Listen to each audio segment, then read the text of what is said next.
मसीह के कादिर जलाली और फतावन नाम में आप सबकी सलामती हो। तो आज हम आपके सामने हाजिर हुए एक नई वीडियो लेके, जिसमें हम आपके सामने कुछ सच्चाइयां बयान करेंगे, क्योंकि हमारे इस चैनल को बनाने का मकसद ही खुदा के कलाम की सदाकत और सच्चाई को आपके सामने बयान करना है। खुदा के कलाम का खुलासा सच्चाई है, और जब हम सच्चाई से वाकिफ होते हैं तो सच्चाई हमें आजाद करती है। मेरे जहन में कुछ सवाल हैं, मैं आज मेरे साथ ब्रदर जॉन है, ब्रदर अलीशा है, मैं उनसे करूंगा ताकि हम मजीद सच्चाई को जान सकें। और ब्रदर अलीशा हमारे साथ, उनसे मेरा सवाल है कि आज लीडर साहिबान, पास्टर साहिबान कहते हैं जी ये मेरा चर्च है। एज एन एग्जाम्पल मैं कहता हूँ कि मैं ये मेरा चर्च है जी, ये एड्रेस पता करके आया। अगर ये खादमीन के चर्च है तो मसीह का चर्च कौन सा है?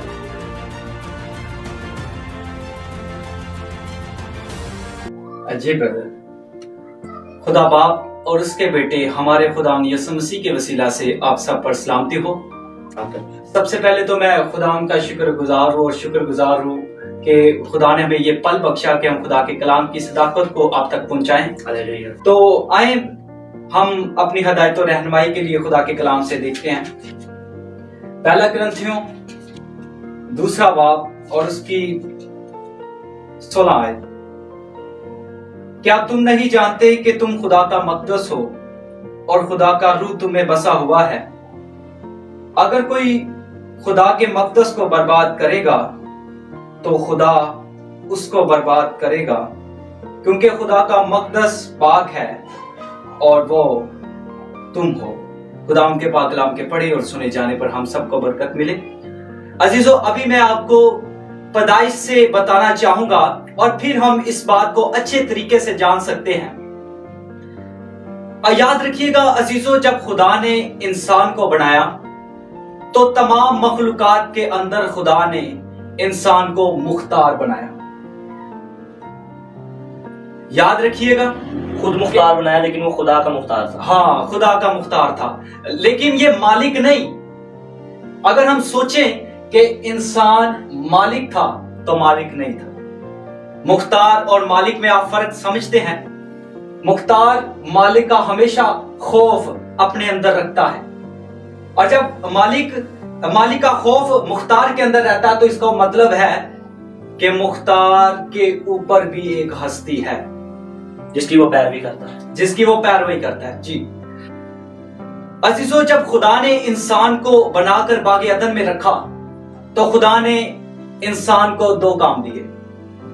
पैदाइश 2 बाब और उसकी 15 आयत में लिखा है कि खुदा ने इंसान को जब बागे अदन में रखा तो उनके सपुर्द जो काम किया वो है बागबानी और निगहबानी। खुदा ने बागबान और निगहबानी का काम इनके सपुर्द किया,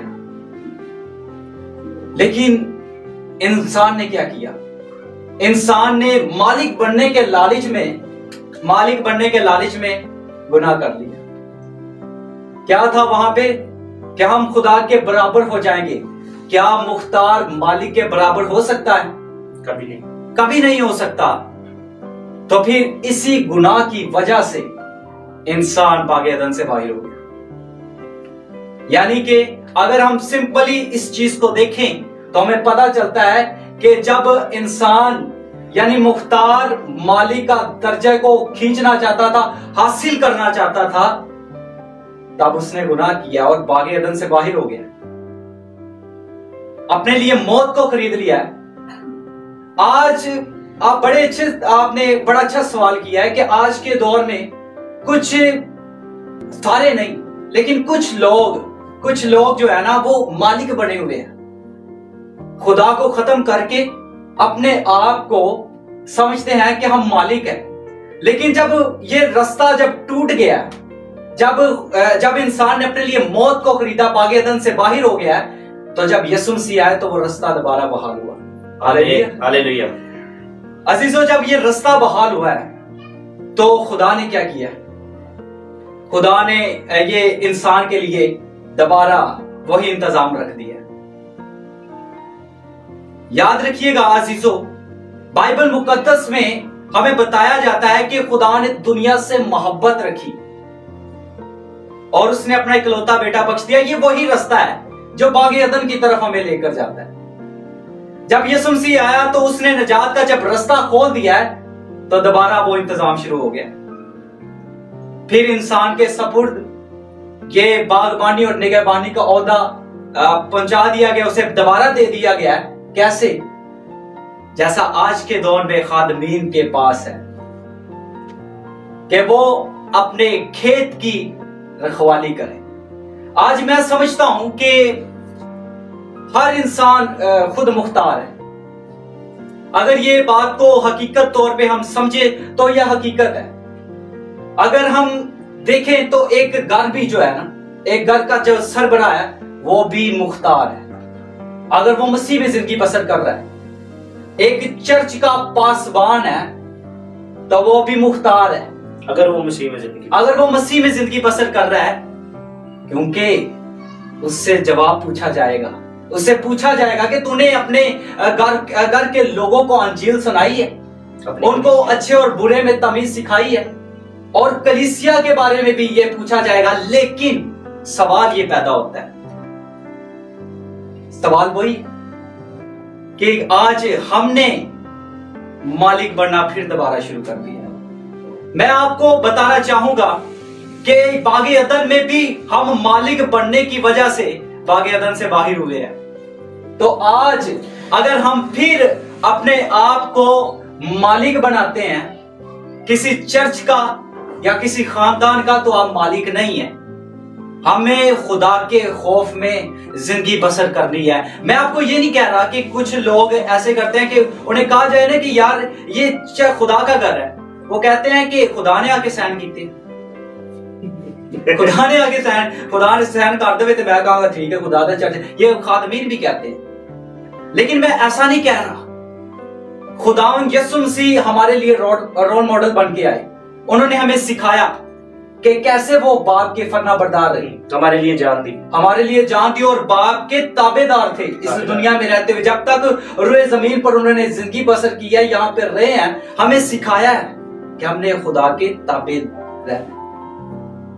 अजीजों, मैं आपको बताना चाहता हूं कि आज हमें अपने अंदर से ये सोच को खत्म करना पड़ेगा। अगर हम मसीही हैं, अगर हमारे नाम के साथ मसीह का नाम जुड़ता है, तो याद रखिए कि हम मसीही हैं। अगर हमारे नाम के साथ मसीह का नाम जुड़ता है, तो जहां पे मसीह लोग इकट्ठे हो जाते हैं वही चर्च है। आमीन। चाहे वो घर हो या फिर एक जगह पे जब हम खुदा के घर में, जिसे हम कहते हैं, हम वहां पे इकट्ठे होते हैं। लेकिन अभी हमने खुदा के कलाम से पढ़ा है कि खुदा का मकसद जो है वो ये दिल है। हम मसीही जहां पे इकट्ठे हो, ये अगर हम सोचते हैं कि खुदा का घर ये है कि ये छत और ये चार दीवारी, ये और बड़ी बड़ी इमारतों में खुदा रहता है, खुदा कहीं नहीं रहता, खुदा आपके दिल में रहता है, मेरे और आपके दिल में। अगर आप उसके लिए अपने दिल का दरवाजा खोलें तो। अजीजों, अगर हम दोबारा बागे अदन में वही गुनाह करना चाहते हैं या खुदा की हजूरी में गुनाह करना चाहते हैं, तो याद रखिएगा फिर हमारे लिए अब जो सजा तैयार की गई है वो है आग की झील। क्योंकि अब मसीह बार बार इस दुनिया को निजात देने नहीं आएगा। हाँ, एक बार माफी, एक बार है। मैं आपको बताना चाहूंगा अजीजों, हमें अपने अंदर से इन सोचों को खत्म करना पड़ेगा। I am the leader. हमें अपने अंदर से ये सोचों को खत्म करना पड़ेगा कि हम अपने आप को अगर मालिक समझते हैं, हमारे अंदर गुरूर है, हमारे अंदर तकब्बुर है, हम खुदा के कलाम को सही तरीके से पहुंचा नहीं रहे, हमने अपने नाम से चीजों को मंसूब कर दिया है जो खुदा की चीजें हैं, ये सब कुछ कर दिया है। हम खुदा से हमेशा की जिंदगी को हासिल नहीं कर सकते, हमेशा की जिंदगी के लिए मकबूल नहीं है, कभी नहीं है। अजीजों, याद रखिएगा, अपने अंदर से हमें ये चीजों को निकालना है। मेरी दुआ है खुदा से कि हमें खुदा ऐसी सोचे अता करे और हमें अच्छे पासबान दे जो हमें अच्छे तरीके से ये चीजें गाइड करें कि हम खुदा के कलाम की हकीकत को जानें और सीखें। और खुदा सबसे बड़ा जो हमारा रहनुमा है वो पाक रूह है। मैं खुदा से यही दुआ करता हूं कि आप कलाम पढ़ने की तौफीक बख्शे। जब हम खुदा के कलाम से पढ़ते हैं तो हमें हकीकतें पता चलती हैं, सच्चाइयां पता चलती हैं, और जब हम तवज्जो से खुदा के कलाम को पढ़ते हैं तो तब ही हम हकीकत को जानते हैं। अजीजों, मैं उम्मीद करता हूं कि हम ये खुदा के कलाम की हकीकत को अच्छे तरीके से समझ चुके होंगे। मेरी दुआ है कि खुदा हमें उस अजाब से बचाए जो आग की झील का है। खुदा हमें अच्छा मुख्तार बनने की तौफीक बख्शे और हम मालिक के खौफ में अपनी जिंदगी गुजारे। मेरी दुआ है कि खुदा हमें अपने कलाम पर अमल करने की तौफीक बख्शे। जी बहुत अच्छा भाई ने डिफाइन किया है कि मसीह एक बार आ चुके हैं, दोबारा उन्होंने हमारे गुनाहों के लिए नहीं आना। हमें चाहिए कि हम जो गुनाह पहले दोहराया गया वो दोबारा ना दोहराएं। अब मैं मतलब छोटी सी मिसाल दूं आपको। एक हम मसीह की दुल्हन है, अगर एज सपोज के अगर मतलब कि किसी की वाइफ है, उसका सर उसका खामंद है, उसके साथ किसी और का नाम लगा दिया जाए तो इख्तिलाफात कैसे पैदा होंगे। मैंने बहुत अच्छा डिफाइन किया है। ब्रदर कह रहे हैं कि मतलब कि वो हमें दोबारा गुनाह नहीं दोहराना चाहिए, क्योंकि मसीह ने बार बार हमारे लिए नहीं आना।